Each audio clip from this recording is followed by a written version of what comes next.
Eh bien, bonjour à toutes et bonjour à tous. On est ravis de vous retrouver sur Planète Food Santé avec ma complice et cette fois-ci, tu seras intervenante. Et puis, on retrouve Émilie qu'on avait déjà vue l'année dernière. On accueille une petite nouvelle dans l'équipe, c'est Constance, et un petit nouveau que tout le monde connaît, c'est Olivier Chaput. On avait commencé l'année dernière une série sur l'éducation à l'alimentation et où Émilie était là. Et en fin de compte, on y revient cette fois-ci sous le titre Éducation, portion, fréquence, quels outils mettre à disposition des consommateurs. Qu'est-ce qu'on s'est dit qu'en 2022, pratiquement une personne sur deux est en surpoids.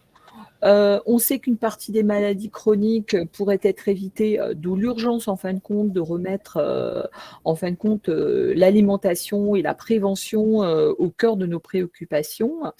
Et en fin de compte, on estime que toutes les parties prenantes, elles devraient un petit peu mettre la main à la pâte sur ce sujet. Je cite même la dernière initiative et la dernière campagne de pub de Terre Univia Interfed, de la Fédération des légumes secs et de la FIAC sur, en fin de compte, pour sensibiliser les jeunes à consommer des légumineuses. Et donc, on accueille aujourd'hui, comme je l'ai dit, et je commencerai par Constance Boulet, qui est illustratrice et créatrice du livre Bien manger, c'est magique. Déjà, ça nous fait rêver. Émilie Oriange, qu'on ne présente plus, mais qu'on va quand même un tout petit peu représenter pour ceux qui n'étaient pas là l'année dernière, qui est consultante et formatrice en méthodologie en conduite de projets alimentaires et qui a accompagné quelqu'un que je connais bien, c'est la Swiss Food Academy. Et Olivier Chaput, qui est chef de cuisine, expert en gastronomie pour les enfants, président fondateur de l'association Les Enfants Cuisine. C'est l'association des chefs qui s'invitent à l'école et cofondateur du festival Bon. Et je ne la présente plus, mais je la présente quand même un peu. Nathalie Hutter-Lardot, qui est nutritionniste, fondateur d'Évidence Santé de WAMUP et cofondatrice avec moi de Planète Food Santé et de la transition alimentaire vue par. Et je vais tout de suite redire avant qu'on démarre que vous pouvez nous poser des questions, que nos intervenants répondront en direct ou qu'on prendra les questions. Tout de suite après. Si vous n'y voyez pas d'inconvénient, je vais d'abord me tourner vers Nathalie. Et on va parler tout de suite nutrition pour rentrer dans le sujet. Est-ce qu'on a tous les mêmes besoins en matière d'alimentation? Et ma deuxième question, parce que c'est que j'aime bien faire beaucoup de questions d'un coup, en quoi la notion de portion et de fréquence sont-elles si importantes? Alors, je crois que tu avais fait un petit visuel. Je le mets? Ouais, Allez, on si est tu veux. parti. Et Allez. en fait, c'est deux questions vraiment pour nous qui sont essentielles. Malheureusement, il faudrait peut-être 2 ans pour, pour assimiler toutes les notions. Donc moi, je dis toujours déjà, si on repart de la problématique globale, c'est chacun a sa définition du bien manger. Donc, le bien manger, aujourd'hui, il faudra se mettre d'accord sur qu'est-ce que c'est, parce que pour un certain nombre de personnes, c'est manger local, pour d'autres, c'est manger bio, pour d'autres, c'est être flexitarien, pour d'autres, c'est être gourmand. Bon, moi, je me présente d'ailleurs souvent comme nutritionniste gourmande, ce qui paraît d'ailleurs antinomique et pas du tout. Donc déjà, on va bien redéfinir les choses. Comme l'a dit Sandrine, il y a un enjeu de santé publique. Et donc, il faut faire de la prévention. Et je pense que tous autour là, du plateau, on est vraiment des acteurs de proposer des outils pratiques pour améliorer cette partie de prévention. Et donc, ce qui doit nous mobiliser de manière générique, c'est la définition même de la sécurité alimentaire, c'est-à-dire de fournir en qualité et en quantité ce dont nous, êtres humains, nous avons besoin de manière physiologique. Et sachant que, comme tu l'as rappelé, il y a un adulte sur deux, c'est-à-dire près de 2 milliards de personnes qui sont en surpoids, et il y a quand même 1 milliard qui n'ont pas à leur faim. Donc cette sécurité alimentaire, elle parle de ces deux aspects. Donc nous, dans nos univers à nous, notre problématique pour la sécurité alimentaire, c'est qu'on mange trop d'abord, et en plus mal. Dans le trop, c'est clairement justement ce sujet de ce webinaire, c'est-à-dire que nous avons un apport, et c'est ce fameux schéma que je mets à chaque fois, qui est très compliqué, mais que je vais vous expliquer après. On a une manière très simple d'en parler, c'est qu'on a des apports qui sont supérieurs à nos besoins, ce qui engendre un excès. Un excès d'une part qualitatif et un excès quantitatif, et donc qui engendre toutes les maladies qui en découlent. Et donc on mange trop, et cette énergie qu'on va ingérer, c'est très difficile à la calculer, parce que vous voyez, je vous les ai mis exprès en tout petit. c'est compliqué, mais c'est une notion qu'on devrait quand même tout savoir. Pourquoi ? Parce que c'est très important de savoir qu'à peu près nos 2000 calories doivent se répartir en certain nombre de repas et doivent se répartir en nutriments énergétiques et en micronutriments, sinon on ne peut pas vivre. Par exemple, des vitamines, ça n'apporte pas l'énergie au sens physique du terme, mais ça apporte des éléments qui sont essentiels pour faire un certain nombre de réactions essentielles à la vie d'ailleurs. Sans vitamines, et donc, ces notions-là, on n'en a aucune idée. Ce qui fait que le slide suivant, on a simplement, on n'en a aucune idée. Et puis de toute façon, c'est pas du tout, on n'a pas besoin d'être nutritionniste pour pouvoir bien manger. Par contre, on a besoin de savoir classer les aliments. Et aujourd'hui, c'est ça qui à mon avis, perturbe beaucoup cet équilibre qu'on n'arrive pas à atteindre. Et donc, moi, j'ai fait un petit schéma, et c'est ce qu'on veut aujourd'hui, c'est nourrir dans ce webinaire de plein d'idées pour pouvoir ensuite trouver des bons outils pour répondre à la question. Donc, j'ai fait ce petit schéma où on dit, pour moi, il y a les aliments, ce que j'appelais minceurs, c'est-à-dire vous pouvez les manger en quantité. Quand vous aurez mangé 3 kilos de concombres, je pense que vous allez vous arrêter et qu'il n'y aura pas de problème. Après, il y a les aliments du quotidien où c'est là, ça apporte quand même un certain nombre de nutriments. J'y mets les féculents, la viande, etc., sans exclusion, évidemment. Puis après vient ce qu'on appelle, nous, les aliments gourmands. Alors c'est bien, c'est sympa, mais effectivement, une poignée, par exemple, d'amandes tous les matins, ça apporte quand même 300 calories, donc il faut faire attention. Et puis ce que j'appelle les hors normes, j'y mets les cookies, les chips, etc., l'huile, donc tout est essentiel, tout est un dessert à la fin du repas, c'est important, mais il faut faire attention, effectivement, parce que de manière répétée, ça pourrait être une charge qui pourrait vraiment faire dépasser les apports par rapport à nos besoins. Donc le slide suivant, je commence à répondre à la question de Sandrine. Finalement, donc, vous voyez bien que nos besoins, c'est compliqué. Donc, les portions, les fréquences, il va falloir qu'on travaille. Et donc là, je vous mets juste 3 petits visuels qui permettent notamment de commencer à travailler des outils pour les enfants.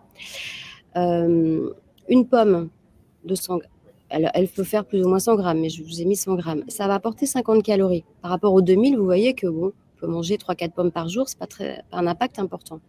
Le cookies, je vous ai mis l'exemple du cookies. Moi, j'ai pris le TGV ce matin. Il y a un cookies qui fait 70 grammes, donc un petit peu moins que les 100 grammes. Eh bien, vous savez que 100 grammes de cookies, c'est 500 calories. Et donc, je vous ai mis en haut, pour un enfant de 5 ans, il y a besoin à peu près, alors, sachant que tous les enfants de 5 ans n'ont pas la même stature, c'est pour ça qu'il faut aussi l'adapter, il a besoin de 1500. On lui donne un petit cookies dans le train et on ne comprend pas pourquoi il n'a pas faim le midi. Alors, on lui a donné 500 calories. D'accord ? Vous voyez un petit peu cette notion, donc il va falloir le faire passer. L'autre notion aussi, c'est cette idée de calibrage des portions qui est véhiculée par un certain nombre de... Ça peut être aussi en packaging, par un certain nombre de données. On dit par exemple une portion de céréales sur les emballages qui sont Nutri-Score A, c'est 30 grammes. C'est plutôt en général 50 grammes qu'on met dans l'assiette, dans le bol. 50 grammes, c'est 175 calories. 100 grammes, c'est 350. Vous voyez que par rapport à un enfant, vous verrez que 100 grammes de céréales, c'est pas beaucoup. Par exemple, un granola, ça va vite, c'est assez lourd. Troisième notion que je voulais vous donner, après, c'est que par contre, les portions de fruits et légumes, 100 à 200 grammes, c'est très peu calorique. Et la satiété, qui est vraiment l'enjeu majeur justement pour éviter de se goinfrer, eh bien, elle est définie par 4 notions. La notion de volume. Donc, vous voyez que quand vous avez mangé un cookies qui est très calorique, il n'y a pas beaucoup de volume. Donc, vous avez une notion de satiété qui ne va pas être complètement satisfaite. Vous avez la densité nutritionnelle. C'est-à-dire que si vous mangez des chips qui sont une densité nutritionnelle très faible par rapport à un fruit ou un légume ou d'autres aliments très complexes, eh bien, votre corps va réclamer d'autres nutriments. Donc, il ne va pas avoir sa satiété. Il y a également la durée. Un cookie, ça va se manger très vite. J'ai rien contre les cookies, j'adore ça. Mais ça va se manger très vite par rapport à quelque chose que vous allez mâcher et donc que vous allez prendre du temps, que vous allez apprécier également et votre cerveau aussi va intégrer que vous êtes en train de manger. Et puis, il y a le 4e élément qui est très important dans ce qu'on va travailler aussi ensemble dans les outils, c'est l'aspect sensoriel. Les odeurs, les goûts, qui d'ailleurs sont vraiment bien remis aussi en scène aujourd'hui avec la problématique du Covid, parce qu'on voit quand on perd le goût et l'odorat, qu'on a besoin de rééducation pour réapprendre à manger. Donc voilà, tout ça, c'est des éléments que je voulais partager pour vraiment avoir cette notion collaborative de créer des outils qui vont permettre aux enfants, aux familles, d'avoir cette alimentation équilibrée qui va nous apporter à la fois les bonnes portions, en bonne fréquence, pour pouvoir avoir tous les micronutriments nécessaires à la vie. Nathalie, j'ai une petite question avant de passer la parole à Émilie, parce que tu sais que moi, ma grande bataille, c'est le snacking, ce fameux snacking sain. Et quand je regarde tes visuels, donc a priori, là, le fameux snacking sain, il va rentrer dans la portion que tu me présentes de glucides. Donc concrètement, c'est des espèces de bombes à retardement, parce que là, c'est quasiment l'équivalent d'un repas et que tu ne te rends pas compte, en fin de compte, que tu manges l'équivalent de quasiment de ton besoin journalier. Et donc, tu peux en manger 2-3 par jour sans t'en rendre compte parce qu'on te dit une barre ou un repas sain, enfin un snacking sain égale un repas. Tu en manges 3 par jour, tu es au-delà même de tes besoins nutritionnels. D'ailleurs, quand on fait un outil qu'on a travaillé, nous, de manière complètement, enfin, je ne vais pas dire anarchique, mais je veux dire, on fait pas mal d'animations auprès des enfants, auprès des adolescents, justement sportifs. On utilise un outil justement, on partagera tout ça. C'est une espèce de petite réglette où on leur fait poser, en fait, les aliments entre 0 calories et 900 le maximum, qui est l'huile. Et on leur fait poser les aliments dedans pour dire, il n'y en a aucun qui est interdit. Vous voyez, l'huile, c'est pas, au contraire même. Mais vous voyez un peu la charge que ça pourrait avoir sur votre corps quand vous êtes un jeune sportif, parce qu'ils sont souvent très à l'écoute.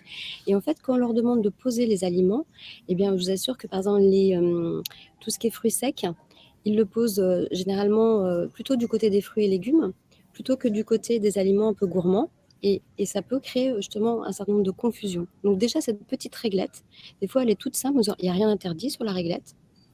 On peut aussi substituer un fruit, un légume, etc. Vous n'aimez pas les concombres, vous avez les carottes, vous avez la pastèque, c'est un peu le même. Et puis c'est pareil, vous n'aimez pas l'huile d'olive, vous pouvez prendre, mélanger les huiles. Puis, mais ça leur permet de voir un peu l'impact. Et quand on leur dit c'est entre 0 et 900, ça leur montre que, et vous, votre corps, il a besoin de 2000 à 3000 pour les jeunes sportifs, vous voyez que ça n'a pas le même impact. Donc voilà, c'est un outil qu'on pourrait éventuellement retravailler.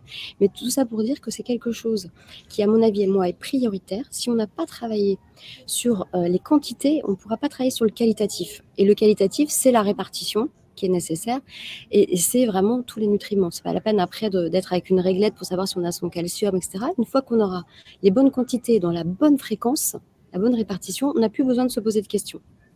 Mais on aura plus ces soucis, en fait, de problématiques de satiété et de surdosage, en fait, des aliments dans notre quotidien.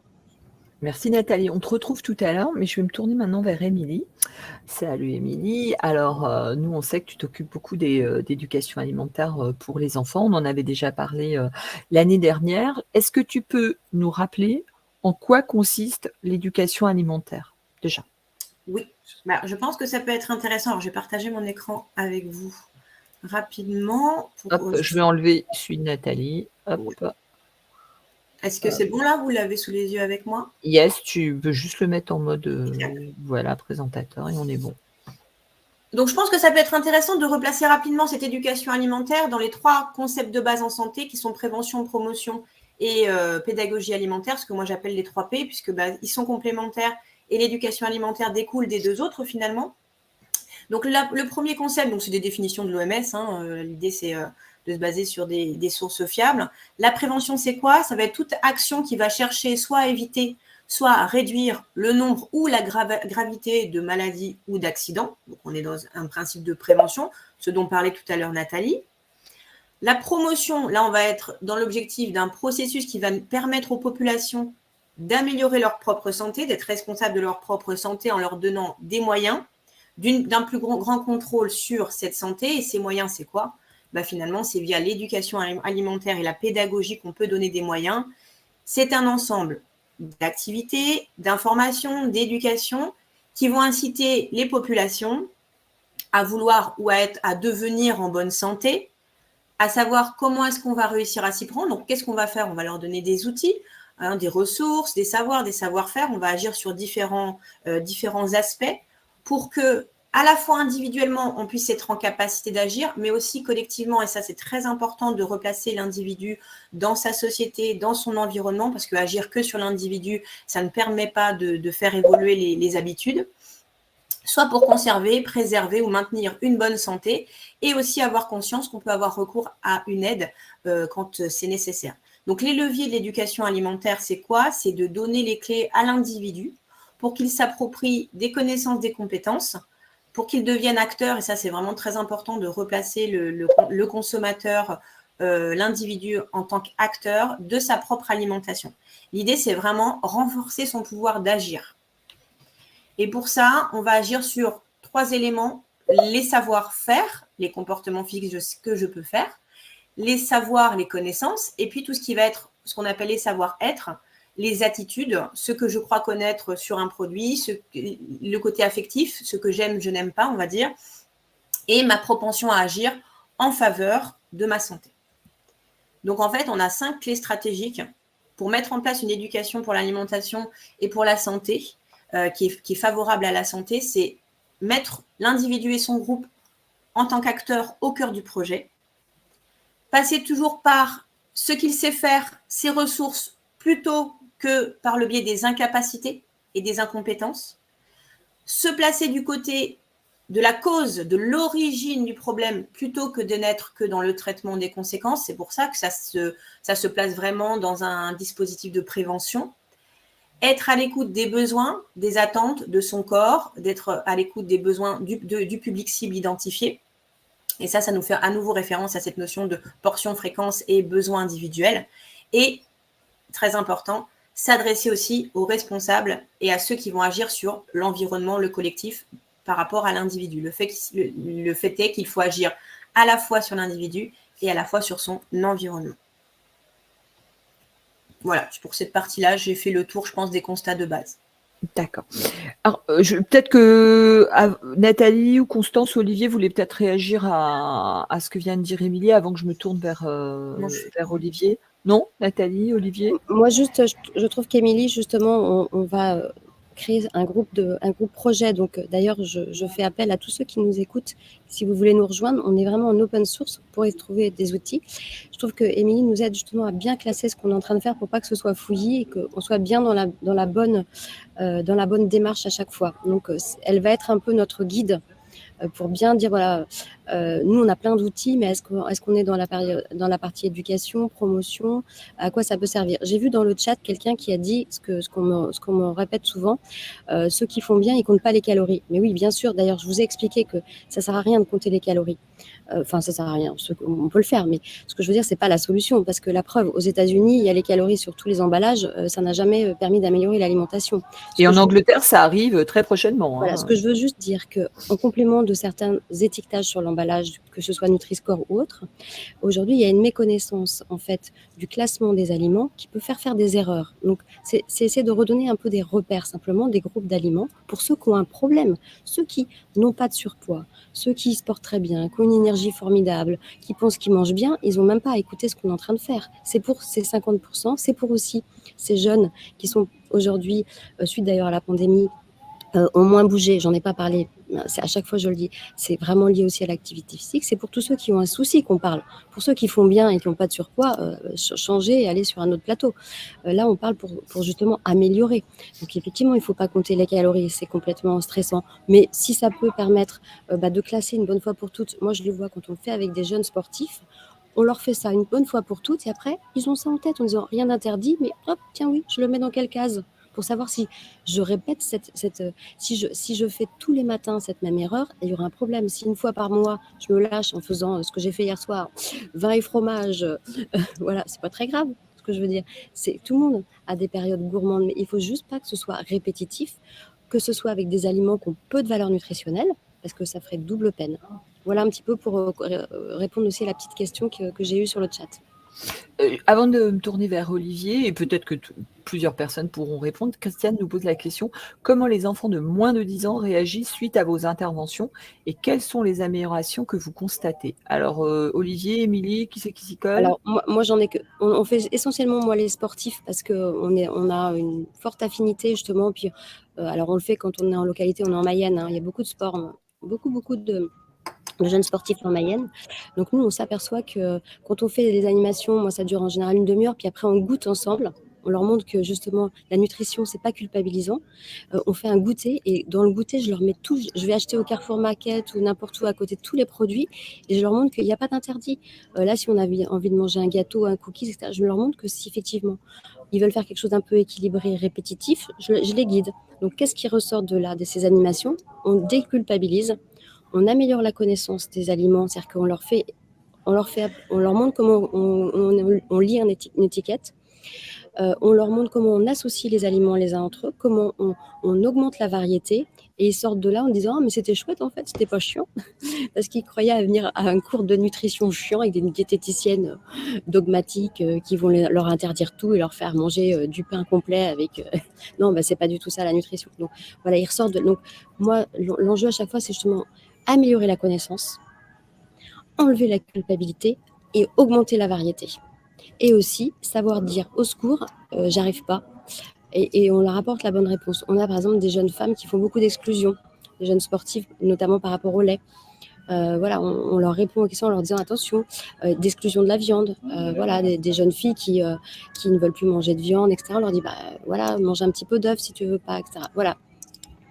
J'arrête, je laisse les autres compléter. Je vais demander à Olivier, parce que je sais que des enfants de moins de 10 ans dans ces ateliers, il en a, hein, j'en ai croisé quelques-uns. Donc, est-ce que tu sais répondre à la question de Christiane sur comment ils réagissent aux interventions et en fait, est-ce que tu as remarqué des améliorations si tu les as revues dans le temps? En fait, bonjour à tous déjà. Christiane, en fait, c'est simple. Nous, on fait tout pour susciter la curiosité. Donc, plus on va présenter les produits, plus on va les faire presque jouer avec, parce qu'on dit qu'il faut jamais jouer avec la nourriture, mais moi j'aime bien le concept de jouer aussi avec la nourriture. Plus on va les faire manipuler, plus les enfants vont s'intéresser. Il faut savoir que en fait, les enfants ont souvent les a priori de leurs parents. Si on mange pas de brocoli à la maison, on n'en mangera pas et des fois on sait même pas comment c'est fait.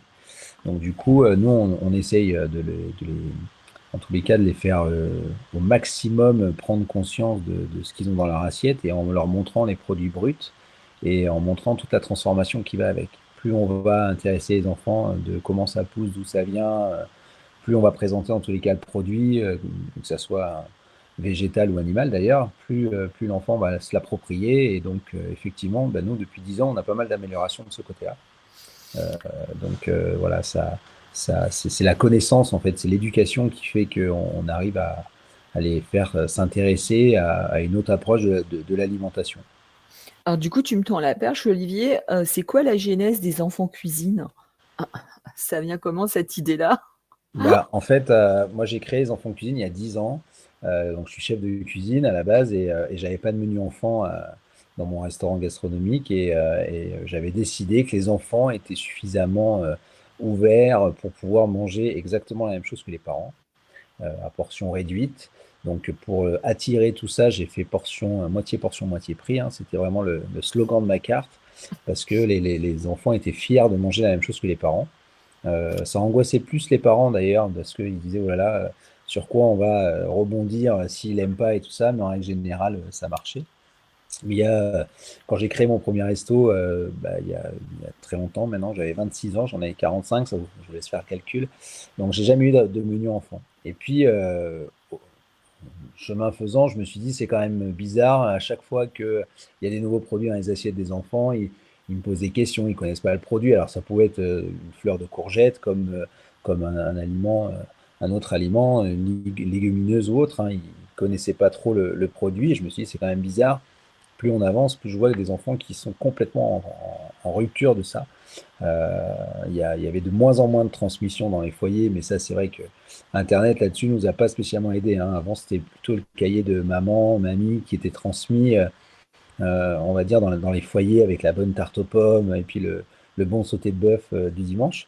Et en fait maintenant, je me suis aperçu effectivement qu'un enfant sur 3 était incapable de reconnaître ce qu'il mange. Et ça je m'en suis aperçu il y a 10 ans. Je pense que là, ça s'est pas beaucoup amélioré, même si on essaie au maximum de faire des choses. Alors, s'avère qu'il y a 10 ans, personne n'était vraiment prêt à parler d'éducation à l'alimentation. Il a fallu quand même essayer de pousser les portes. J'étais un petit peu seul avec mon bâton de pèlerin. Aujourd'hui, l'association a grandi, on est assez leader. On a de plus en plus d'associations qui se montent en France parce que, bien évidemment, c'est un sujet maintenant qui commence à toucher un petit peu tout le monde. Mais voilà, en fait, voilà, le constat, c'est ça. Le constat, c'était de voir l'obésité infantile qui n'arrêtait pas d'augmenter. Bon, il faut savoir que 2 tiers des enfants qui sont obèses à l'adolescence le resteront, enfin, ou en tous les cas en surpoids, le resteront à l'âge adulte. Donc, nous, en fait, les enfants cuisinent. Alors, on est l'association des chefs qui s'invitent à l'école parce que pour moi, ça doit passer par l'éducation. Mais on ne fait pas que ça, on va dans les hôpitaux, on va dans les IME, on va partout en fait où il y a des enfants. Tous nos ateliers sont entièrement gratuits, donc on est sans arrêt en train de rechercher les financements parce qu'on a décidé de jouer aussi la carte voilà, équité alimentation, donc de façon à ce que tous les enfants que porte cette terre puissent avoir accès à l'alimentation en tous les cas et aux connaissances et aux bonnes clés de l'alimentation gratuite. Alors moi, j'ai pas de notion nutrition, santé, de notion diététique et tout ça. On est sur une partie plaisir. Je rejoins un petit peu Nathalie ce que tu disais, c'est-à-dire qu'on essaie de faire prendre conscience, en tous les cas, aux enfants de comment on cuisine, comment on transforme le produit, comment on le transforme en le respectant, voilà, et puis en respectant aussi le producteur, parce que le fait de respecter le produit, on respecte aussi toute la chaîne. On essaie de leur apprendre aussi le respect animal, c'est-à-dire qu'il vaut mieux prendre un morceau de viande bon, et pareil pour le poisson d'ailleurs, hein, parce qu'on a toujours l'impression que les poissons ils sont débiles, mais les poissons c'est pareil, hein, ils ont une forme de souffrance aussi animale. Donc voilà, on mène des combats et on essaie de leur montrer que quand on achète un morceau de viande, ben, des fois c'est intéressant d'aller chez son boucher, de prendre un morceau de viande particulier qui a été bien élevé avec des bons produits, des bons labels et ainsi de suite, et d'en manger moins du coup, mais d'en manger bien. Donc l'idée, c'est un petit peu ça. On n'est pas du tout anti. Donc, moi, j'ai aucun problème de leur dire si vous avez envie de vous faire un McDo avec un pote, ça me pose aucun problème. Moi, des fois, sur la route, j'ai pas le choix et je vais aussi chez Burger King, hein. Donc j'ai aucune honte là-dessus. J'essaye juste de dire, ben voilà, une fois que tu as mangé un burger ou un fast-food ou autre, oublie pas de monter les escaliers au lieu de prendre l'ascenseur, ça fera bouger ton corps, quoi. Et voilà, en fait, on est sur des clés comme ça, ce qu'on appelle le bon sens. Moi, j'aime bien le bon sens paysan, en fait, c'est tout à fait ça, c'est d'essayer de donner les bonnes petites clés au fur et à mesure. Et voilà, et on rencontre de moins en moins de freins. Même sur les a priori des parents, on a de plus en plus de témoignages intéressants. Le frein qu'on a eu vraiment à la base et les portes qui se sont fermées, c'était quand même l'éducation nationale qui n'était pas prête. Aujourd'hui, on arrive à prouver justement aux instits et à l'éducation nationale que on est un plus et on ne vient pas peser dans le programme. C'est-à-dire que tous nos ateliers qu'on fait à l'école, hein, alors sur les autres structures c'est différent, mais ceux qu'on fait à l'école, on se base sur le programme scolaire. Du coup, on aide l'instit même grâce à nos recettes qui sont un prétexte, on les aide en tous les cas à même améliorer leur cours sans prétention, sans dire que voilà, on fait mieux le job qu'eux, pas du tout. Au contraire, on prend une recette de base en fonction de ce qu'ils apprennent, à l'école. S'ils apprennent, par exemple, les États-Unis, on va essayer de prendre une recette de là-bas, l'expliquer, chercher les épices, faire un peu de géo, faire un peu d'histoire, faire un peu de maths, un peu de français. Donc ça avance, ça aide pas mal les instits et en plus, on s'est aperçu que ça fonctionnait pas mal, ce prétexte de recette, moi j'aime bien dire ça, sur l'échec scolaire, sur euh, tous les enfants qui peuvent être un petit peu isolés parce qu'ils sont moins bons ou différents ou ainsi de suite. Donc voilà. Moi, j'ai entièrement monté cette association sur mon histoire personnelle, hein. Donc, du coup, sur mon histoire de vie et mon histoire perso, tant au niveau de la relation avec l'école que sur la relation à la nourriture. Donc c'est vrai que voilà, on arrive depuis 10 ans, en tous les cas, à avoir monté une belle asso. On a maintenant à peu près 120 chefs dans toute la France qui œuvrent. On a réussi à monter un comité d'experts par rapport aux cantines scolaires et à la restauration scolaire. Donc, on a des chefs qui aident aussi à réimplanter les cantines dans les écoles. Donc, on a des élus maintenant qui nous appellent. Et on a la chance aussi d'avoir un comité scientifique. Moi, j'aime bien me gargariser ça, avec des personnes quand nous, cuisiniers, on a un doute sur la nutrition, sur les mélanges de produits qu'il faut peut-être pas faire, ou ainsi de suite, ou comment on peut expliquer à un enfant, ou même sur des allergènes, eh bien, on demande à nos diététiciennes, nutritionnistes, aux gens qui nous entourent, pour pouvoir ben voilà, faire les meilleurs ateliers possibles, donner les meilleures clés pour un avenir meilleur des enfants et aussi ben, par capillarité de la planète. Donc voilà un petit peu notre façon de faire. Et je pense, je vais te passer après la parole à tous, mais je pense que les instituteurs, ils doivent te remercier parce qu'ils ne peuvent pas tout savoir non plus, ils ne peuvent pas tout faire non plus, on ne peut pas tout leur demander. Et alors, encore leur faire remettre de Mm. l'éducation alimentaire, je pense que c'est quand même mieux que ce soit des professionnels. Et moi, à titre perso, pour la bonne blague, mon seul souvenir de maternelle, c'est d'avoir fait des crêpes, d'avoir appris à faire les crêpes à Ouais, mais l'école c'est maternelle. tout à fait ça. En Et fait, j'ai encore la photo, j'ai encore la en fait, photo, de moi. c'est vrai que c'est tout à fait ça. On a des super souvenirs de cuisiner avec notre instit. Je pense que ça apporte énormément de choses. Alors, c'est vrai que l'assaut, moi, je l'ai monté il y a 10 ans et j'ai essayé voilà, de faire en sorte d'amener, on va dire, les enfants, la famille et tout ça. L'idée de l'assaut, c'est de jamais être moralisateur et jamais être anti.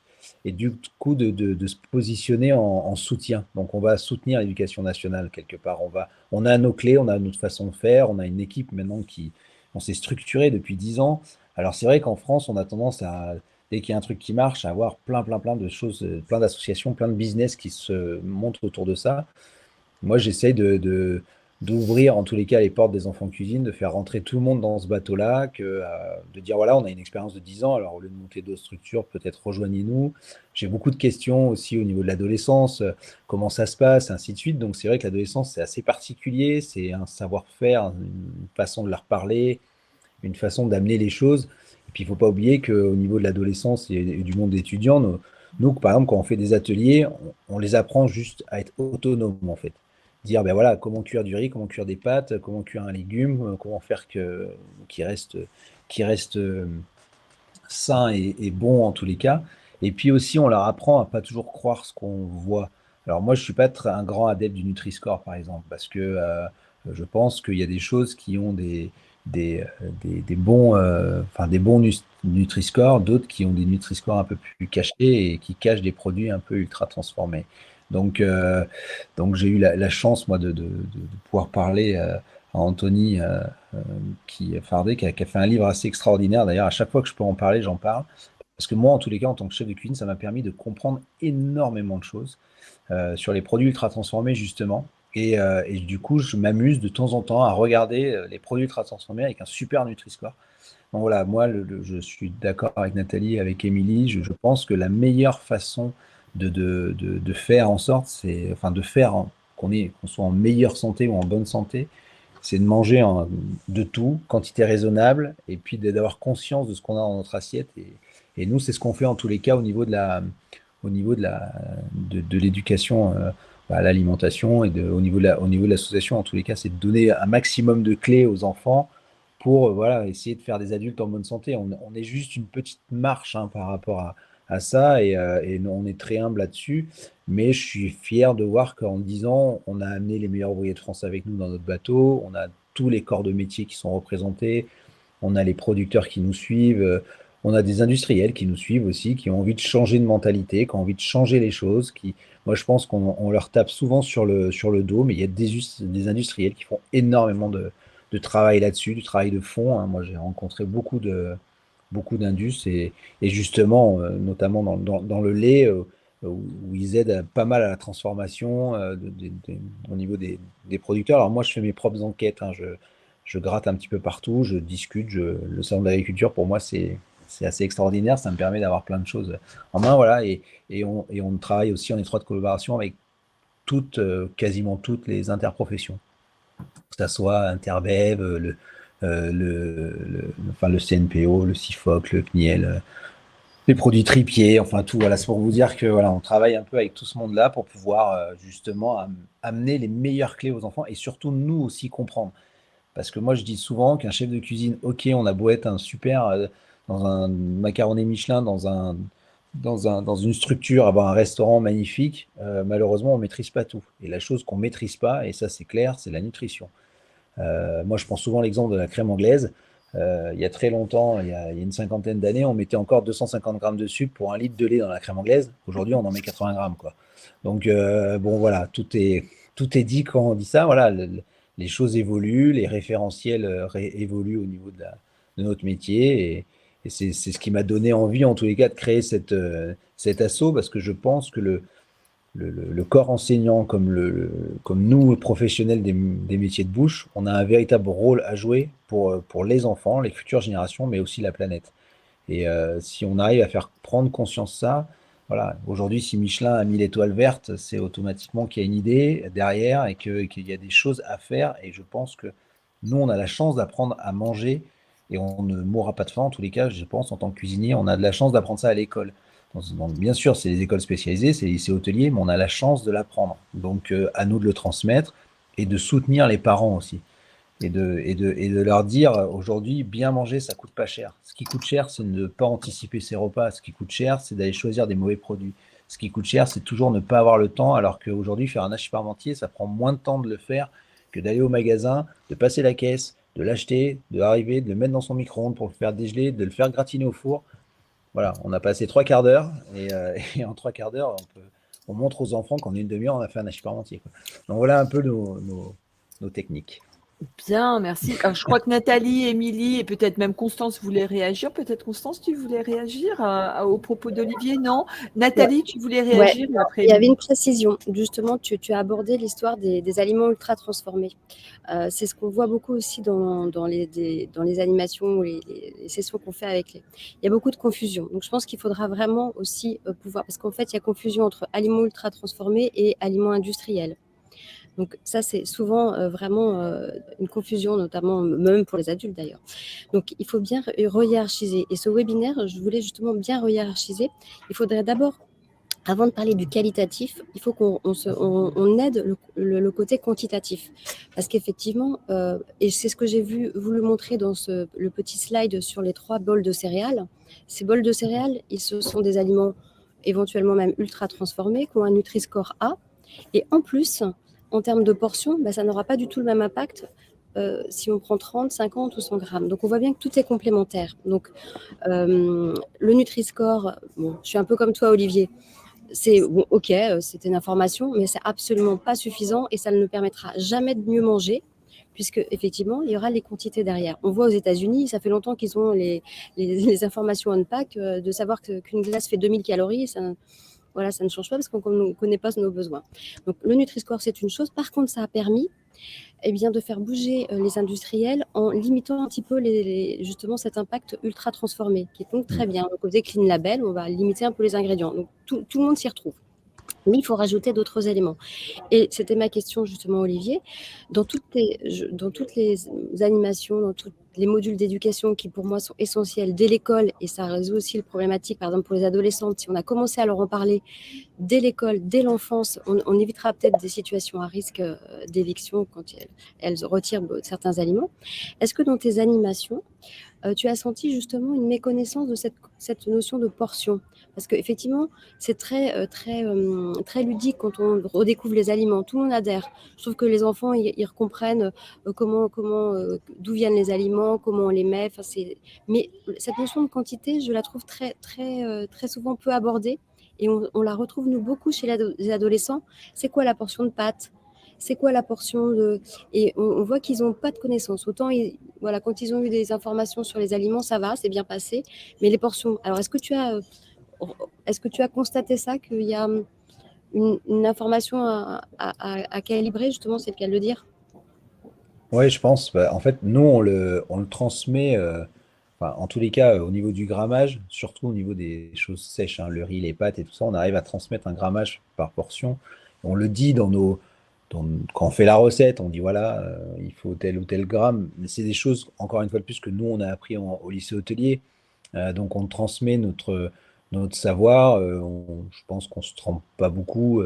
Enfin, voilà, en règle générale, on essaye en tous les cas, mais c'est vrai que, enfin, concrètement, il y a beaucoup d'enfants qui nous disent, ah ben en fait, maman, elle a mis le paquet de pâtes à cuire, on s'est fait des pâtes au pesto, elle a mis le paquet entier. Et du coup, à chaque fois, il en reste. Et du coup, on en fait quoi de ce qui reste? Alors moi, je leur dis, ben, c'est génial, s'il en reste, c'est que déjà, c'était trop, donc peut-être la prochaine fois, il faut peut-être en faire cuire un peu moins, ou alors s'il en reste, surtout, vous pouvez surtout le congeler. Ah bon, ça marche quand même, les pâtes congelées, tout ça. Je suis, ouais, ça marche, le riz aussi, ça marche. Et je dis, voilà, aujourd'hui, c'est important. Et dans certains foyers, et notamment dans des foyers. Alors, moi, il y a 2 types de foyers. Il y a ceux qui ont des faibles revenus, où quelque part, c'est presque là où on mange le mieux.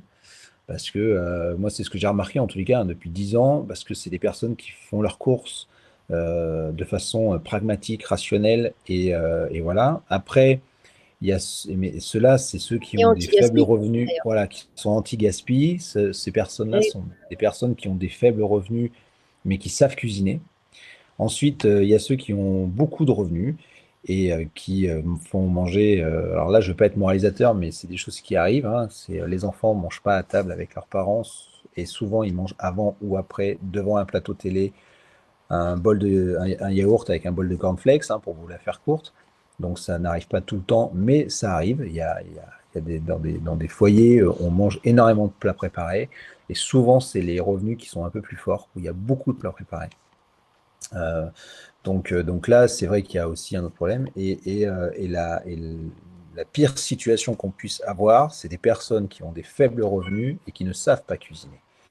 Et ça, pour moi, c'est la pire des choses parce que, et c'est pour ça, je pense que c'est très important. D'ailleurs, nous, cette année, on a créé un camion cuisine qui va partir sur les routes de France pour aller dans les milieux précaires, pour apprendre aux personnes qui ont effectivement des faibles revenus que bien manger, c'est pas beaucoup plus cher, voire pas cher du tout, parce que justement, il y a des techniques, il y a des trucs et astuces qu'on peut montrer.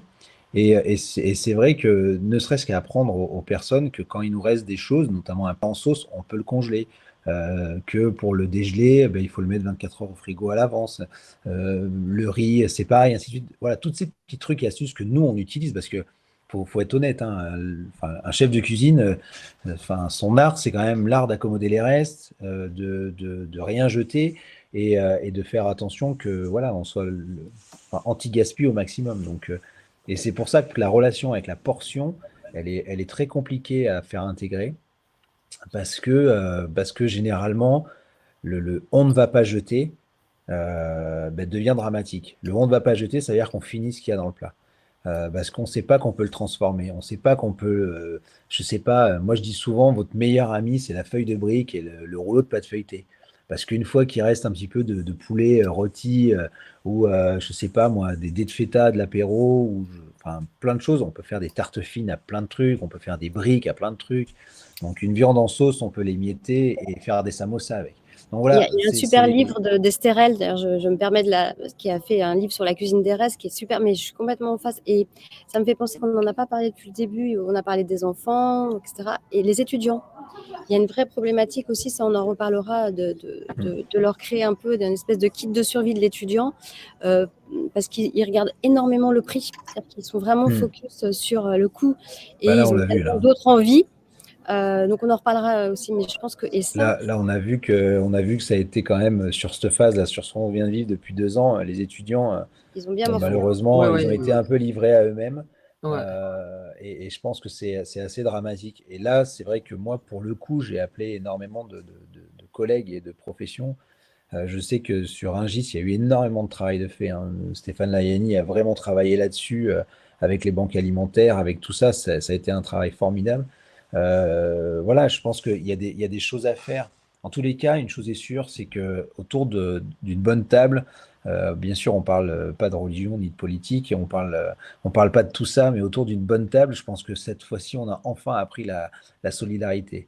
Et les cuisiniers, je sais qu'il y en a énormément qui se sont bougés. Alors bien sûr, on avait nos affaires aussi à faire tourner, mais je pense qu'il y a des cuisiniers, en tous les cas, qui ont pris conscience que l'autre existe. Et nous, on a de plus en plus de demandes, hein, pour intégrer les enfants cuisine. Alors, à tel point, c'est que j'ai décidé l'année dernière de plus faire de cotisations aux enfants cuisine, de vraiment relayer tout ce que font les autres, de devenir vraiment un véritable mouvement, d'être une véritable plateforme. Et vient qui veut et avec ses bonnes idées, parce que nous, de toute façon, on ne sait pas tout. Et au niveau des étudiants, enfin, moi, je rêve un jour qui est. Alors, moi, j'ai pas le temps, et puis en plus, écrire et lire, pour moi, c'est un vrai problème.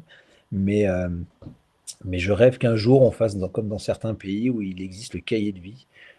J'espère qu'un jour, il y a un éditeur qui créera un cahier de vie et qui dira, voilà, à 8 ans, on est capable de faire telle ou telle chose. Là, j'avais une question tout à l'heure, à quel âge on pouvait apprendre aux enfants à cuire du riz, des pâtes, ainsi de suite. Je pense que ça, c'est hyper important de le savoir.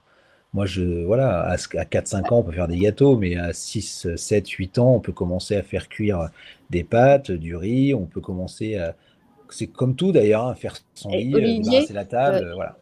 Olivier, je me permets, Constance, faut qu'on en reparle parce qu'on on a un projet de livre. Moi, c'est ma passion, les livres. Donc, je prends ton idée, je te la redonnerai, mais on va retravailler là-dessus parce que on a un petit projet un peu sympatoche avec Constance. Donc, on va mettre tout ça on avait envie d'aller justement au festival de la BD à Angoulême parce qu'on se dit justement, il y a peut-être un truc à faire sous forme de BD. Bref, donc on t'en reparlera. Pourquoi pas, on a des projets un peu fous comme ça. Et on a un autre projet qu'on va initier, qui est le fameux kit de survie de l'étudiant. On a envie de faire collaborer plein de marques pour créer une espèce de petit carton avec la semaine de recettes et avec l'espèce de kit de survie où ils disent, ben voilà, c'est un kit qui coûte 60 € qu'on va vous donner peut-être avec des partenaires pour la première semaine et qui vous montre que vous pouvez faire 20 repas, ce qu'ils calculent en fait, hein, et qui sont équilibrés avec des produits frais, des produits en conserve et la petite semaine de recettes. Bref, je ferme la parenthèse et on continue le tour de table. Ouais, mais je te remercie, Nathalie. Bah, moi, je vais me tourner vers Constance. Ah, mais qui a disparu. Oup. Ah bah, j'allais me tourner vers Constance. Bon, on va aller le chercher. En attendant, je voyais qu'Émilie hochait de la tête, donc je pense qu'elle voulait réagir aux propos d'Olivier et de Nathalie, puis on va essayer de retrouver Constance. Voilà. En attendant, je te laisse réagir peut-être à ce que tu as entendu.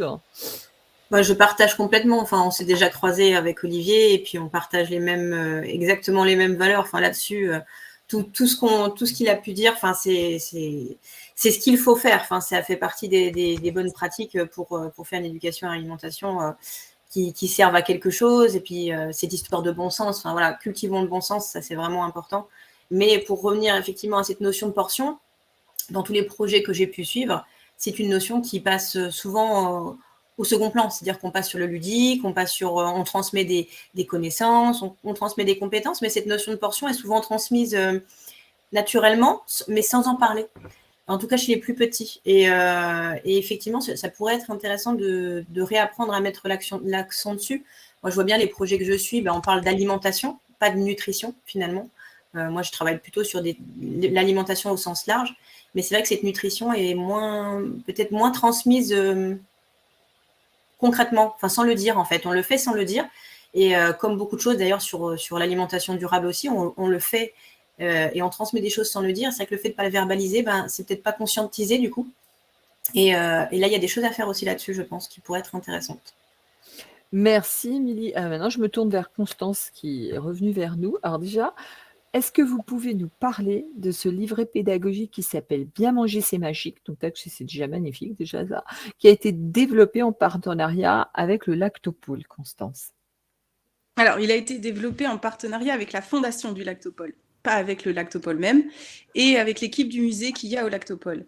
Bien manger, c'est magique, c'est un livre qu'on a réalisé avec la fondation du Lactopole, et à la base, c'était un outil pédagogique qui a été offert pendant la soirée de la fondation du Lactopole aux enfants et qui accompagnait le repas, le dîner directement parce qu'en fait, les recettes qu'il y a dans le livre étaient les recettes que les enfants ont mangées pendant ce dîner-là. Et on les a aussi occupés parce que le dîner était long. Et du coup, ils ont fait les activités qu'il y avait à l'intérieur pendant qu'on était en train de manger, les crayons sur la table et les enfants remplissaient le carnet au fur et à mesure.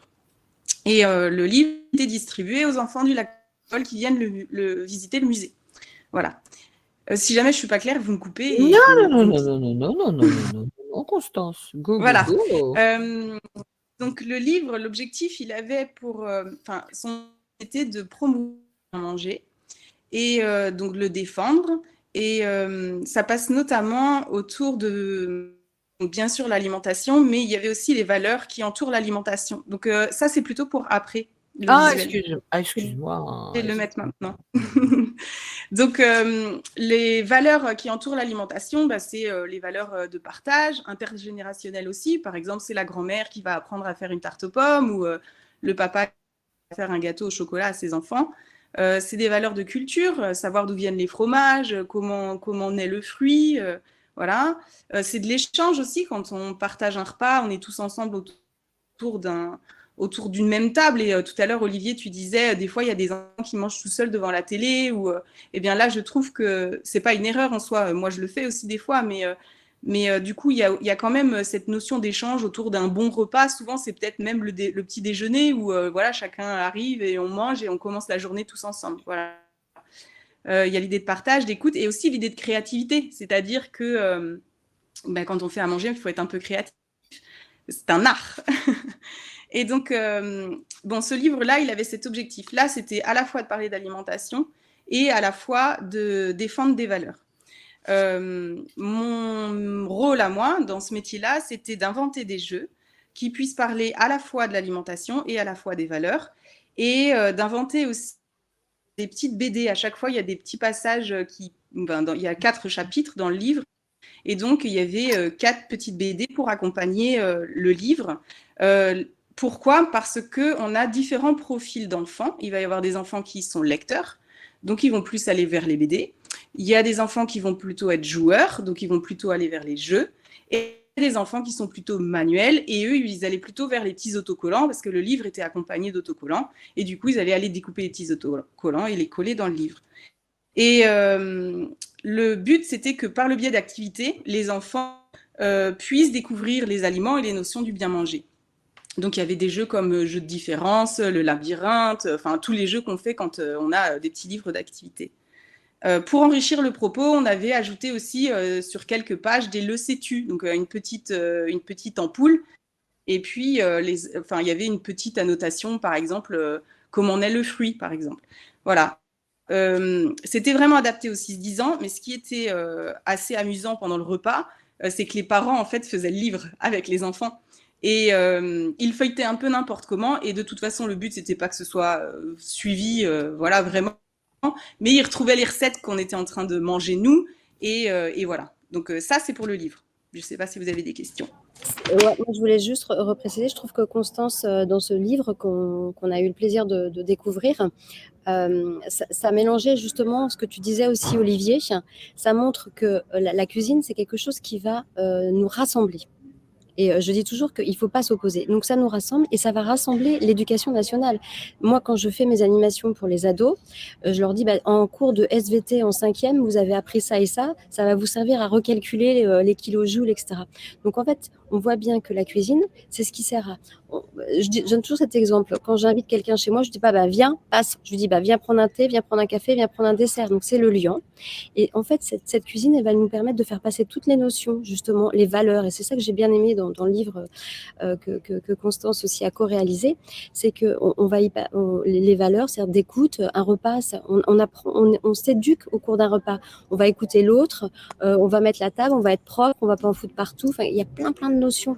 Et c'est ça que je pense, au lieu d'opposer, de dire la cuisine, ça va être le lien, en fait. Ça va être le lien de tout ça, et on va, grâce à ça, aller récupérer des enfants qui sont un peu à la dérive. Et ce que je dis toujours aussi, c'est arrêtons d'opposer. Donc, je réponds aussi à Anthony Fardet. Je ne veux pas qu'on oppose le Nutri-Score à l'ultra transformé, à l'industriel, à la restauration fast-food. On peut avoir un peu de tout. Ce qui compte, c'est dans quelle proportion, dans quelle fréquence on va faire tout ça, pour que ce soit finalement quelque chose qui ne va pas nous mettre dans une situation à risque. Et c'est en ça que des jeunes aujourd'hui vont se mettre dans des situations à risque parce qu'ils croient que c'est bien. Moi, j'ai vu plein de choses comme ça. Ils ne savent pas en fait que, par exemple, manger du fast-food tous les jours, c'est aussi... c'est pas que c'est mal, mais c'est cette fréquence. Donc, en fait, ne pas opposer. Et donc rajouter à la cuisine toutes les autres notions, donc les valeurs, le partage, l'échange, l'éducation. C'est pour ça qu'on disait, il y a certains enfants qui n'auront pas envie de lire, mais une BD, ils y arrivent. Il y a certains enfants qui n'ont même pas envie de lire, mais par contre, faire le truc manuellement, ils vont adorer. Et c'est en ça aussi qu'on va éviter de stigmatiser. On a chacun des compétences et ils sont utiles dans la société, quel que soit. Il n'y a pas de hiérarchie dans les compétences. Faire la cuisine, ça nécessite autant de compétences qu'écrire un bouquin. Ouais. Constance, avant de redonner la parole à Émilie, en fin de compte, maintenant que tu as fait ce premier travail avec la Fondation Lactopol, ce serait quoi un bon outil pédagogique à destination du grand public et qui ait une pertinence en définitive? Parce que là, tu nous disais, les parents, du coup, ils suivaient un petit peu sur le booklet, mais qui était quand même plutôt pour les enfants. Donc, si on devait faire quelque chose pour les adultes, ce serait quoi le bon support, le bon outil Pour les adultes, je sais pas, je sais plutôt m'adresser aux enfants. Mais de par mon expérience, les enfants, c'est un bon relais dans la famille. C'est-à-dire qu'ils apprennent à redire chez eux. Et l'arrivée d'un bébé dans une famille ou d'un enfant, c'est souvent déclencheur d'un changement d'amélioration dans la nourriture. Et que les parents veulent mieux manger ou proposer de meilleures choses à leurs enfants. J'ai remarqué aussi que le jeu, c'est un vecteur d'apprentissage.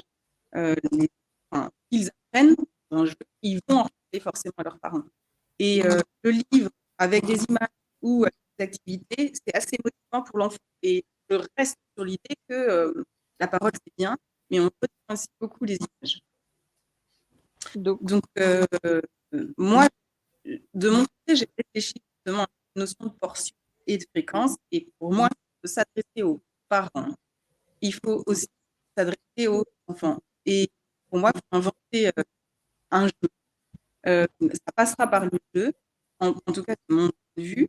Après, ça détermine un nutritionniste. Pourquoi pas inventer un jeu où il y aurait des aliments dessus, de différentes variétés, avec de la boisson aussi. Donc, ce serait au milieu. Et chaque participant aurait un menu sur la journée à compléter. Donc, on prend le petit déjeuner, le repas, le midi, le goûter et le soir. Et du coup, à chaque fois qu'ils piochent quelque chose, ils essayent de remplir une case. Et le premier qui remplit ces cases en entière, c'est lui qui gagne. Et voilà, trouver une idée de jeu qui font participer plusieurs personnes et qui s'adapte à la fois aux enfants et à la fois aux adultes, parce que les adultes aussi aiment jouer.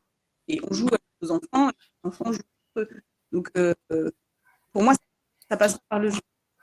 Mais ça, on est par un livre.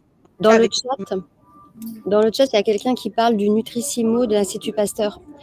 Oui, il y a déjà plein de jeux, mais en fait, à notre connaissance à nous, donc on sera ravis d'ailleurs d'avoir toutes les infos, il n'y a pas de jeu sur les portions. Il y a très très peu de choses sur les portions. Et ce calibrage, j'ai fait exprès tout à l'heure de donner l'exemple d'un enfant de 5 ans. Parce que franchement, aujourd'hui, dans une famille, justement, s'il y a plusieurs âges, etc., on a peut-être des fois tendance à mettre un peu les mêmes quantités et on peut faire des grosses erreurs. Et je ne connais pas, moi, personnellement, donc je serais ravie. Je le connais, le Nutrissimo, mais il ne me semble pas du tout qu'il parle des portions. Et ça, je pense que c'est important. Juste à la fin, j'avais un dernier slide, justement, par exemple, l'histoire des mains. Donc, on ne mettra peut-être pas le CAD, mais justement, le calibrage des mains. Alors, c'est des fois un peu compliqué, mais c'est un petit début. C'est-à-dire qu'évidemment, une petite main de bébé et une grande main d'ado très sportif, on voit bien que ce n'est pas la même chose et ça peut servir à calibrer des choses. Hein. Et comme tu disais, Olivier, justement, dans des familles qui sont un petit peu restreintes d'un point de vue budgétaire, il y a cette notion de dire, faut que tu manges tout parce que, de toute façon, donc, ça va forcer finalement à manger alors qu'on n'en avait pas besoin. Et la cuisine des restes, de dire les pâtes qui restent, on en refait un gratin le lendemain, on le congèle, etc. C'est hyper essentiel. Et cette notion justement de budget, puisqu'on voit bien que tout le monde se crispe sur cette notion de budget, mieux manger, c'est moins cher. Et ça, c'est sûr. Mieux manger, c'est moins cher parce qu'on ne gaspille pas, on mange de saison, on va aller chercher autour. C'est sûr, c'est moins cher. Il va falloir le prouver maintenant et c'est mieux pour la santé. Et puis anticiper ses repas, ça fait faire des économies aussi. Mais complètement. Et je pense que ça peut être pas mal pour un jeu justement de grammage, de se dire voilà, qu'est-ce que je dois acheter en fait. Si j'ai la notion du grammage, c'est vrai que je peux acheter des choses. Constance, Aujourd'hui, je suis d'accord avec Constance, c'est les enfants qui sont quand même prescripteurs dans leur foyer. Et c'est nous, pour on eux, éduque les enfants parce qu'on n'a pas du tout envie d'être moralisateur. Donc, on éduque les enfants quelque part à éduquer ou rééduquer les parents sur des bonnes notions. Parce qu'on sait que c'est l'enfant qui fait quand même passer pas mal de messages. Et qu'aujourd'hui, une famille qui ne cuisine pas, je reprends mon histoire de brocoli ou de choux de Bruxelles parce que c'est ce qu'il y a de plus fragrant, mais qui ne cuisine pas les choux de Bruxelles, par exemple, et qui n'en fait jamais, l'enfant ne les voit pas. Et du coup, c'est pas bon. Et le jour où il en a à la cantine, c'est déjà pas bon alors qu'il n'en a jamais goûté. Enfin, je veux dire, voilà, il y a toute une conséquence négative à tout ça. Et du coup, je pense que nous, on fait des ateliers. On fait jamais d'ateliers par enfant. On fait des ateliers enfants dans toutes les structures où il y a des enfants. Ou des fois, on fait des ateliers intergénérationnels. Parce que le fait de sauter une case, c'est toujours intéressant. Et du coup, le fait de faire des ateliers par enfant, nous, ce qu'on s'est aperçu, c'est que le parent a tendance à rejeter sur l'enfant ses angoisses. j'aime pas ça, donc du coup j'en fais pas, donc toi non plus tu vas pas aimer. Non mais ma fille, elle a 4 ans, elle se pourra pas casser des œufs alors qu'elle fait ça très bien. Enfin voilà, et puis on apprend aussi aux enfants que si on en met partout quand on cuisine, on apprend aussi à ranger derrière. Mais c'est exactement la même chose. Aujourd'hui, moi je suis assez à cheval sur le fait que tous les enfants doivent participer euh, à l'art du repas, à l'art de la table, de mettre le couvert, débarrasser la table, manger ensemble. Enfin, aujourd'hui, si on a mis le repas des Français au patrimoine immatériel de l'UNESCO, c'est qu'il y a des raisons, hein. C'est qu'on est un des rares pays encore à manger assis. Voilà, donc je pense que le mot, en tous les cas, c'est dans l'éducation. Alors, moi, je suis un pacifiste de l'éducation, hein. C'est-à-dire que je n'impose jamais rien, je donne mes idées, j'essaye de faire des choses intéressantes de façon à avancer et je suis jamais anti quoi que ce soit. Mais je trouve que certains mouvements, même s'ils ont été un peu violents à certains moments, hein, commencer par Beauvais qui rasait des champs de maïs ou qui cassait des McDo, ça fait quand même prendre conscience. Alors moi, je suis pas du tout dans cet état d'esprit-là, j'ai horreur de ça d'ailleurs, mais je trouve que voilà, on a parlé du bio pendant des années et on s'aperçoit bon, que c'est pas toujours très bon, mais en tous les cas, ça a fait prendre conscience que si on mettait moins de pesticides, moins de machins, moins de trucs, on avait une meilleure alimentation. Les véganes, il y a des Comme véganes le Nutri-Score pacifistes. fait prendre conscience qu'il faut regarder un peu la composition Ouais, et voilà, voilà, c'est juste des de prises de conscience. conscience. Et nous, en tous les cas, au niveau de l'asso, on fait ça. On essaie de faire prendre conscience que oui, le mouvement vegan pacifiste est intéressant, le mouvement vegan qui va casser les boucheries et à vomir. Mais en tous les cas, aujourd'hui, voilà, ça permet aussi de faire prendre conscience qu'il y a de l'abattage intensif, de l'élevage intensif et tout ça. Donc, moi, c'est ce qui m'intéresse en fait. Et dans les produits ultra transformés, ben voilà, ce qui ressort de tous ces produits-là, qu'on donne à nos enfants, hein, si on n'en a pas pleine conscience, ben, il y a des personnes, mine de rien, qui donnent que ça et qui Et se cette notion rassurent finalement et qui de se rassurent quantité. aussi. Voilà. Donc je De pense prendre que un produit ultra transformé de temps en temps, effectivement, mais mm, c'est l'accumulation en croyant bien faire en plus. Parce qu'en se disant, je donne ouais, ce produit qui est spécifique pour les enfants, qui a un bon Nutri-Score, un bon, etc. Et je vais faire des erreurs. Donc, je suis complètement d'accord. Et il y a une petite, dans le chat, donc beaucoup d'indications sur effectivement cette notion d'utiliser son corps pour faire les portions. Donc, on l'a, mais c'est une des seules qui existe. Donc, on a envie de travailler un petit peu plus et on voit toujours cette notion d'importance de la bonne information, puisqu'effectivement, il y a quelqu'un qui mentionnait que des médecins faisaient la confusion entre grammes de protéines et steak.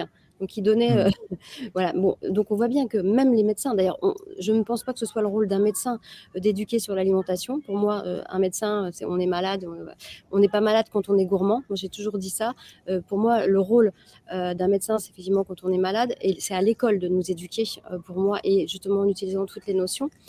Constance, tu avais commencé justement à réfléchir, parce qu'aujourd'hui, vraiment, on voudrait que. Donc, on vous invite à nous rejoindre. Tout ça, c'est en mode open source. Hein, on fait comme toi, Olivier. Après, on voudrait que cet outil soit utilisé par tout le monde, que chacun. On a fait un jeu comme ça pour la Fondation Lactel, qui est un jeu de détective. On a fait vraiment attention à ce qui peut être imprimé sur son imprimante chez soi en noir et blanc. L'objectif, c'est de jouer tous ensemble. Nous, on a fait beaucoup de choses, par contre, parents-enfants. Moi, j'ai fait beaucoup d'animations parents-enfants et on voit cette notion de culpabilité qui ressort où les parents se disent, mais j'essaye de faire le maximum. Et en fait, on arrive à la fin de l'animation à réunir tout le monde, en fait. Réunir, mm. donc, en fait, parce qu'il suffit de se parler. Donc, Constance, on a commencé à réfléchir à un jeu. Tu peux peut-être montrer, on va finir un peu avec ça, ton visuel. Ouais. Mon visuel, du coup, c'est ce que j'avais envoyé à Sandrine, je crois. Et juste, je voulais revenir sur un moment, il y avait une question à ne pas faire, de par mon expérience, ne pas faire culpabiliser les gens, en fait, parce que les phrases il faut faire comme ça ou il ne faut pas faire comme ça, c'est hyper culpabilisant. Et du coup, je crois qu'on perdra des gens, en fait, parce que la culpabilité, c'est horrible. Et faire porter le chapeau, on n'a pas tous la même éducation, on n'a pas la chance de naître tous dans le même foyer. Et donc, la culpabilité, mais je crois qu'il faut qu'on essaie d'en sortir et il faut plutôt partir sur les bases que les personnes ont déjà. Et quand un jeu, moi, je suis partie là-dessus, L'idée, c'est d'aller à l'essentiel et de ne pas partir sur des théories scientifiques qui ne sont pas adaptées au public visé. Je ne dis pas que on n'est pas tous des pros en fait de la nutrition, moi la première. Et si je vois des termes que je comprends pas, je vais vite arrêter de jouer en fait. Et pareil, trop d'informations, ça brouille le message. L'idée, c'est qu'on doit rester accessible et ne pas oublier qu'en s'adressant à une famille, on s'adresse aussi à des enfants, donc il faut que le message soit assez clair. Voilà, ça c'est mon expérience d'illustratrice. Donc le jeu. Merci. On commence par le petit 1 qui est en haut.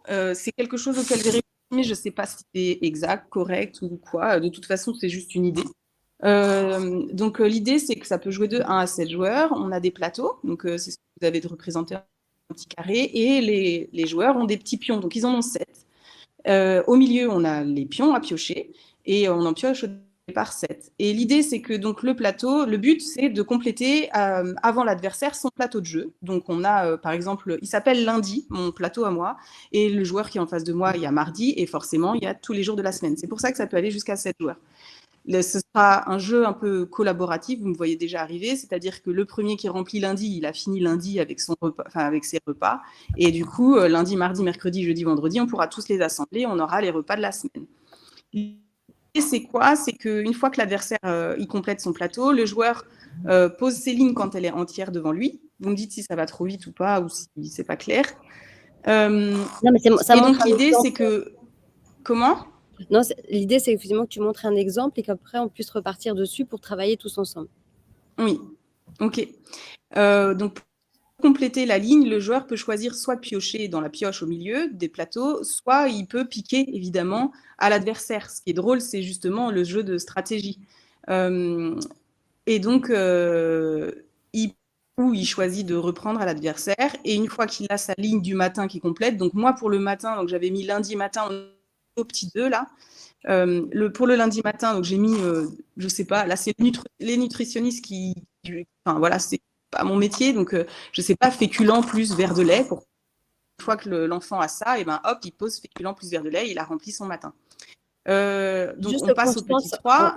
Ce qui est drôle, c'est que dedans, il y aura un pion bonus, forcément. Donc, par exemple, fast-food en bonus. Et j'ai mis restaurant. Allô? Oui, Allô, Constance. On a des soucis, je pense, de connexion avec Constance. Ouais, elle est figée. On va avancer éventuellement, on reparlera. L'idée qu'on travaille avec Constance, ce que je lui ai demandé, c'est de commencer à réfléchir et on voit bien qu'on a besoin de tous ensemble parce qu'elle a elle-même dit, je ne sais pas ce que je vais mettre le matin. Elle va elle-même dire, Olivier, on va dire, tiens, quelle recette on pourrait faire et puis ensuite à voir si on a des restes, etc. Donc, en fait, cet outil et la difficulté qu'on a, c'est effectivement la notion de portion. Donc, c'est en ça que peut-être Émilie, c'est le début du projet, va nous aider. À voir comment on peut aborder cette notion de portion. Notamment, est-ce qu'il faut qu'on cible... Alors moi, je m'étais dit, est-ce qu'il faut qu'on ait un jeu qui soit à plusieurs niveaux? On a un jeu pour les 5-7 ans, on a un jeu pour les 10-12 ans, on a un jeu... Moi, j'avais pensé par même aujourd'hui, par exemple, les puzzles. C'est quelque chose qui traverse, c'est intergénérationnel. Moi, j'ai des ados de 20 ans qui se remettent à faire des puzzles. Alors, je les ai regardés en me disant comme ça, moi, c'était hyper ringard quand j'étais jeune de faire des puzzles, et eux, ils adorent. Donc voilà, on reprendra avec Constance, c'est simplement pour montrer où on en est. On a posé les bases. Il nous manque des éléments justement pour travailler les portions et on veut travailler tous ensemble, tous les acteurs, c'est-à-dire les nutritionnistes d'un côté qui ne sont pas stigmatisants, Émilie qui va nous coordonner, les chefs de cuisine et tout ça ce sera en open source pour que chacun puisse se l'approprier. On travaille avec Open Agri-Food aussi en ce moment sur des modules. On va les intégrer aussi dans le projet parce que l'idée après c'est que ça ne reste pas un jeu ou un outil dans son coin, mais que tout le monde puisse se l'approprier. Je me tourne vers avait été coupé, donc on a... Ouais, on a continué, Constance, parce qu'on a des problèmes de connexion. Je me tourne vers toi, Émilie. On terminera, puis ensuite je donnerai la parole à Nathalie pour conclure, parce que il est quasiment 13h et que nos collègues repartent travailler. Tu as développé de nombreux outils pédagogiques en lien avec l'alimentation. Quels sont tes constats en fin de compte? Qu'est-ce qu'il faut réellement tenir, de quoi il faut vraiment tenir compte? Voilà, qu'est-ce qu'il faut faire pour que tout ça se soit impactant en définitive? Alors, il y a plusieurs constats. Enfin, moi, j'accompagne principalement beaucoup d'associations ou des mutuelles, des choses comme ça, qui développent des outils ou qui développent des projets en éducation alimentaire. Ce qu'on peut dire, alors je vais partager mon écran pour qu'on se mette la diapo sous les yeux. Hop.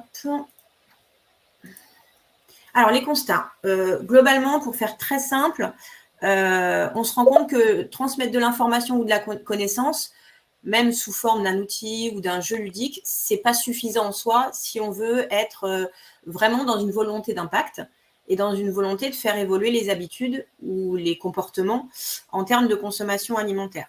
Moi, ce que je vois, alors j'ai mis ingrédients, mais les clés en fait un petit peu d'entrée d'un outil d'éducation alimentaire qui serait potentiellement efficace, c'est-à-dire qui serait potentiellement impactant sur le public cible, qui est là, donc le grand public, enfants, parents, j'ai envie de dire, les familles, c'est qu'il faut en fait systématiquement les accompagner, les guider, et ce que fait très bien Olivier, c'est-à-dire inciter au passage à l'acte, passage à l'action, pour faire évoluer durablement ses habitudes. Passage à l'action, c'est quoi? C'est des mises en pratique. Donc effectivement, l'idée des recettes, etc. est intéressant. Les accompagner jusqu'à ce qu'ils mettent la main à la pâte.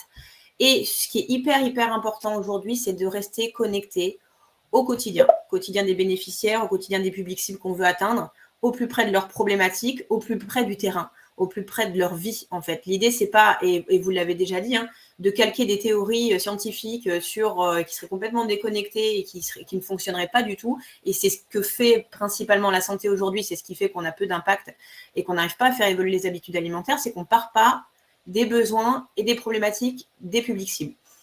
Et ça, c'est vraiment une préoccupation qu'il faut garder toujours en tête. C'est de se dire, eux, concrètement, c'est pour ça qu'il faut aller les interroger, c'est pour ça qu'il faut faire ce que j'appelle un diagnostic initial, interroger les parties prenantes pour savoir d'où est-ce qu'on part et ce dont ils ont vraiment besoin et est-ce qu'ils ont vraiment conscience de leurs besoins. Et s'adapter aussi aux différents publics, on l'a dit, en termes de portions, de fréquences, de besoins individuels de chacun, mais dans le chat, il y a plusieurs personnes qui l'ont abordé, les cultures, notre situation géographique, notre situation socio-économique, tout ça va avoir un impact sur la façon dont cette alimentation va être notamment perçue par ces publics cibles. Et pour pouvoir agir, il faut s'adapter.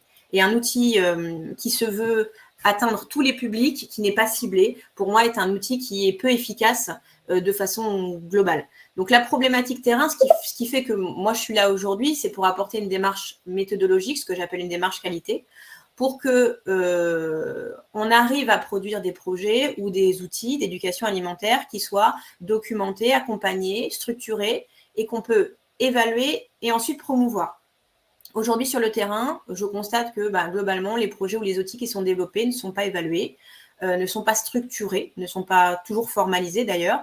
Et du coup, il y a une difficulté à promouvoir sa démarche. Et en cela, la démarche méthodologique rigoureuse mise en place de façon systématique est importante parce qu'elle va permettre de produire ce qu'on appelle en santé des projets à valeur probante, c'est-à-dire des projets qui apportent un réel bénéfice ou de réels bénéfices mesurable au public cible qu'on aura préalablement identifié. Donc tout ça, c'est un processus en fait dynamique qu'il faut intégrer. Moi, j'appelle ça une démarche qualité, parce que c'est vraiment ça, qui permet de structurer et d'assurer le bon déroulement d'un projet pour qu'il puisse être à valeur probante. L'idée, c'est pas de faire juste un projet, c'est joli, il est très ludique, il est très intéressant, ok, mais qu'est-ce qu'il a comme impact? En quoi il est utile pour le public cible pour lequel je vais développer? Et c'est en ça qu'on va, si on veut prétendre faire évoluer des habitudes de consommation ou des habitudes alimentaires vers du mieux, vers du bon sens, il faut à un moment donné développer une démarche rigoureuse pour le faire.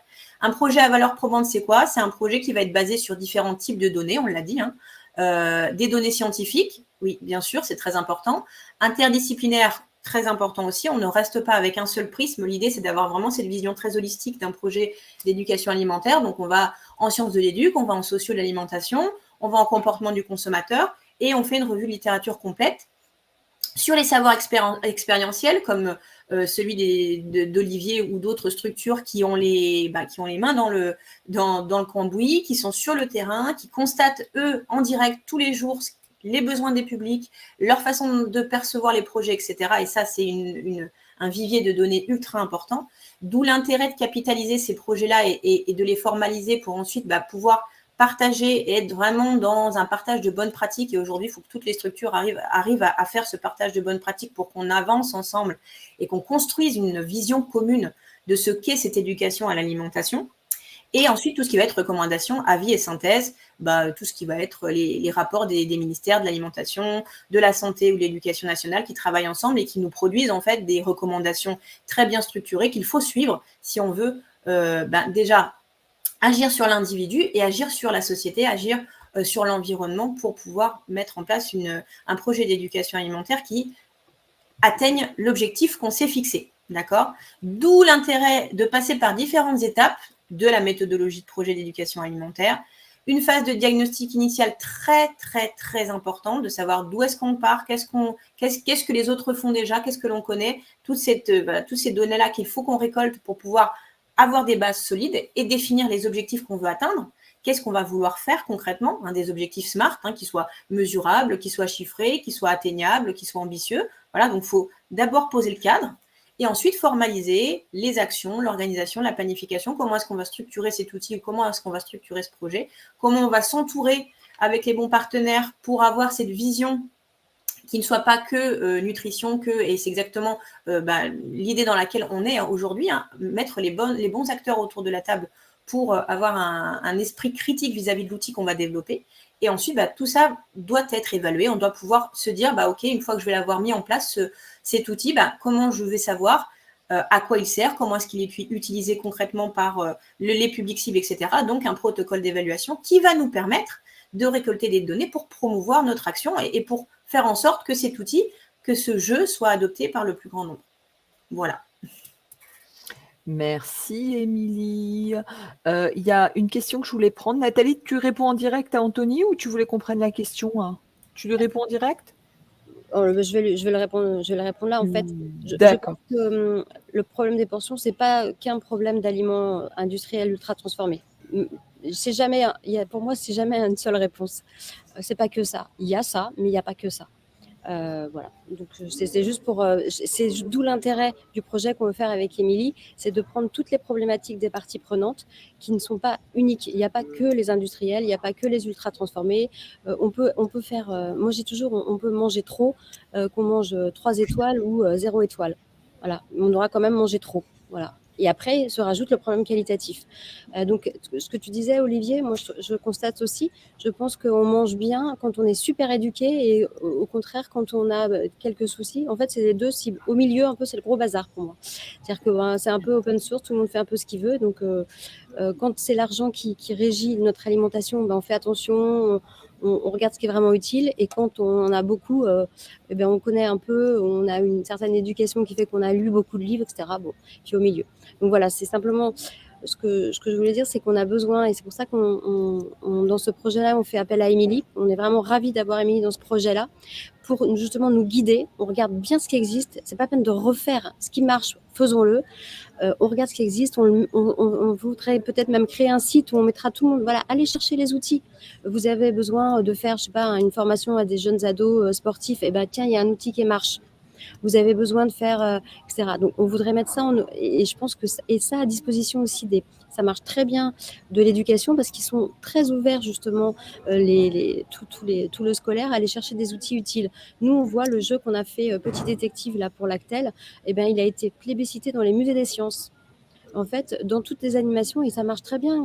Tout le monde peut l'utiliser de manière indépendante, et on voit qu'à la fin, les enfants ils sont moins culpabilisés sur l'histoire du petit déjeuner parce qu'on voit qu'il y a plein de sortes de petits déjeuners. Par contre, c'est quand même sympa d'en faire parce que quand on a après une matinée qui est longue, et puis il y a plein d'aliments qui conviennent et on n'est pas obligé d'être tartine, pain, beurre, bol de céréales et puis je sais pas quoi, jus d'orange. Tiens, justement, il y a plein de façons d'avoir des petits déjeuners. En tout cas, alors, comme on a encore été extrêmement bavard, c'est bizarre cette éducation, là, il m'attend. Et donc, on va revenir une autre fois. Et ce coup-ci, j'aimerais bien qu'on parle des initiatives. Et j'aurais même aimé qu'on ait Maria avec nous cette fois-là.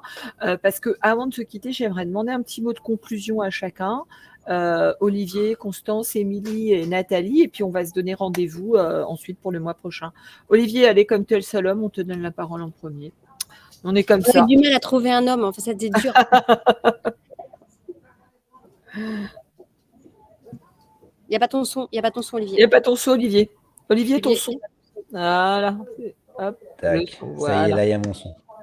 Non, non, c'est gentil déjà de me donner la parole. Le mot de la fin, je pense que, enfin, pour moi, l'union fait la force. Donc, c'est automatiquement toutes les, enfin voilà, tous les points forts qu'on peut mettre ensemble, c'est ce qui fait un peu le cercle vertueux. Donc voilà, moi, je connais mes limites, je sais où je suis pas bon.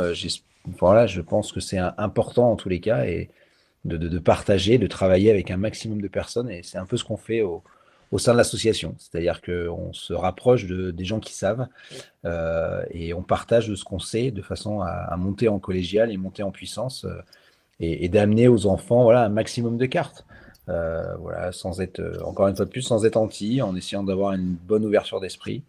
Euh, voilà, donc c'est très agréable en tous les cas de faire partie de ce genre de webinaire parce que ça permet de pouvoir s'exprimer et puis d'avancer ensemble et d'apprendre des choses. Moi, je C'est suis ravi collectivement qu'on y d'apprendre arrivera de des toute choses. façon. Voilà, C'est voilà. collectivement. Il n'y a que comme ça qu'on arrivera à changer un petit peu les mœurs et en éduquant. Même en Émilie? éduquant au sujet de l'alcool, parce que j'ai vu qu'il y avait plein de choses qui passaient Oui, dessus oui, il de y avait des l'alcool. questions sur l'alcool. Alors, bon, les Alors moi, Alors enfants, nous, sur juste pour l'alcool, on fera un webinaire. juste pour la petite anecdote, c'est que au niveau de l'alcool, nous on a un truc qui est très simple. On apprend à l'enfant que le vin peut être son meilleur ami, comme son pire ennemi. Et pour qu'il comprenne, on lui fait calculer le taux de sucre dans des grains de raisin. Et on lui explique que voilà, culturellement, on boit du vin à table dans notre pays, mais que voilà, tout doit être raisonné, raisonnable et responsable surtout. Et voilà, on les apprend surtout à être responsables. Voilà, c'était le petit mot de la fin avec l'alcool dedans. Constance, ton petit mot de conclusion, hein. Déjà, merci de m'avoir conviée à la réunion, enfin le webinaire, pardon. Et moi, pareil qu'Olivier, je suis pour le partage. J'aime bien discuter et avoir ne pas toujours être d'accord, mais pouvoir avancer des arguments et s'écouter. Et je crois que c'est en étant ensemble qu'on sera plus fort et plus performant, et écoutant les uns les autres. Donc, le partage, pour moi, c'est essentiel. Voilà. Super, merci. Émilie, ton petit mot de conclusion? C'est pas très original, hein, c'est la même chose. C'est vrai qu'il y a que en faisant ensemble, et c'est vrai que moi, ça fait un moment que je le dis, qu'il faut qu'on se regroupe et qu'il faut qu'on construise une vision commune de cette éducation à l'alimentation pour le plus grand nombre, pour tous. Et pour ça, il faut se réunir autour de la table, réunir les gens qui sont pas toujours d'accord, et ça, c'est important. Et d'être constructif et d'avoir un esprit critique sur ce qui se fait déjà pour essayer de faire mieux et puis d'être en permanence en train de s'améliorer tout simplement. Merci, Émilie. Et Nathalie, ton petit mot de conclusion, et puis après, on annoncera le webinaire du mois prochain. Alors, écoutez, pour être ensemble, moi, je propose qu'on se fasse le salon de l'agriculture des retrouvailles, qu'on s'y retrouve là-bas, parce que il y a par exemple le rallye Fête à soupe de Open Agri-Food qui a l'air vraiment très sympa. Alors, c'est que ce week-end. Moi, je vais peut-être aller passer tout à l'heure pour voir un peu comment il s'installe. Donc, oui, c'est clairement tous ensemble, en arrêtant de jeter ce qui a déjà été fait, en le reprenant, en l'optimisant, parce que je trouve que c'est ça aussi, c'est dire que chacun veut trouver le meilleur outil et se l'approprier. Non, c'est tous ensemble et en n'opposant pas les gens. Et moi, je suis très contente qu'il y ait des produits industriels aujourd'hui, parce que j'ai pas envie de faire mon beurre, mais qu'effectivement, des produits totalement ultra transformés, il y a peut-être une limite. Et entre les deux, apprendre un peu à cuisiner et en rassemblant en fait ce qui est bon pour soi. J'ai bien aimé ce qu'avait dit Guillaume Gomez l'autre fois à la conférence Déméter. Chaque fois se poser la question, qu'est-ce qui est bon pour moi? Qu'est-ce qui est bon pour ma santé, et donc pour ma santé, pour ma planète, et qu'est-ce qui est bon pour l'autre? Et ça, en ce moment, d'ailleurs, je pense que ça a un écho assez important. Donc voilà, ce sera ma conclusion. Et nous, avec Sandrine, on sera au Salon de l'Agriculture, évidemment, le 3, pour la remise du manifeste, avec Olivier, avec Open Agri-Foot.